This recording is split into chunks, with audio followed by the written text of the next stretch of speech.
All right, welcome to GarageBand tutorial number 2. And in this tutorial, we're going to go over a little bit of song structure. And you should be familiar with loops and how to use them and how many beats are in a measure and stuff like that from our previous tutorial. So we're going to put together a drum track for a song, and we're going to use kind of a standard pop song arrangement. And for those of you that are familiar with song part terminology, we'll be putting a verse, chorus, bridge, chorus arrangement together. And each one of these parts will be a certain number of measures long. And as you select your beats, do keep in mind that you have 4 beats to the measure. So a 16-beat loop is going to be 4 measures long, and so on and so forth. So I've got drums here, and I'm going to go ahead and grab this club dance beat. Use whichever parts you like and drag it into my timeline and drop it, and we get our first track here. And whatever sounds you use, let's go ahead and make our verse 8 measures long. So we're going to copy and paste this until we get 8 measures of verse, and that should be good. Let's play a little bit of that just to make sure our transition was good there.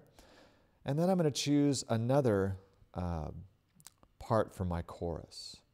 And I'm going to scroll down here and see, just want to do a different drum beat of some kind.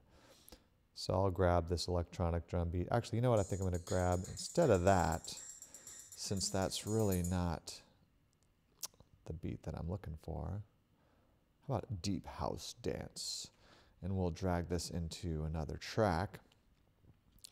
And keep in mind that the MIDI tracks are green and the audio tracks are blue. Let's hear how this transition works. Cool. That works good for my chorus. And so just to get a general idea of song structure, we're going to make the chorus half as long as the initial verse. The first chorus is going to be kind of short. And then I'm going to go back and grab my 2 verse tracks or 2 verse loops here, and I'm going to copy those, go to the end of my chorus, and then paste them. And they might show up in the same track, but let's just go ahead and move them back into our verse track. This also helps you in the mix too. When you're mixing different drum beats from different sources, you ideally want to have a separate track for those. So our next verse, we're going to go keep that the same length as the first verse. And then we're going to, and you can drag these loops from your loop menu, or you can copy and paste them from here. When you have specific links that you've trimmed up in your timeline, it's good to copy and paste them. But I'm just going to go ahead and paste this one twice. So our second chorus is twice as long as our first.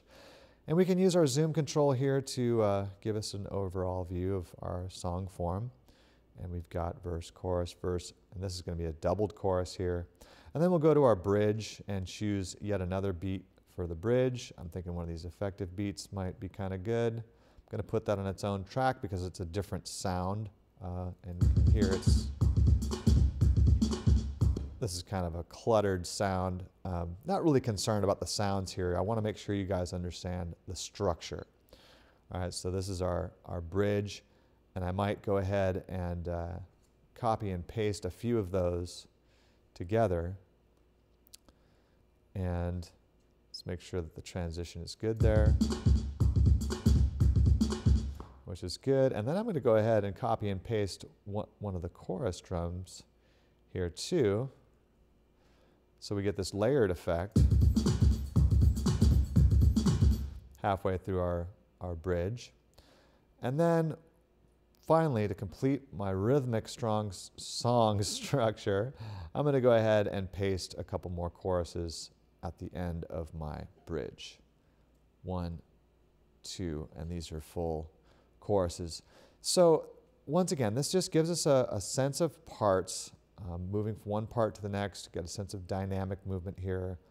We can think of these in terms of vocals, but this doesn't necessarily have to be about vocals.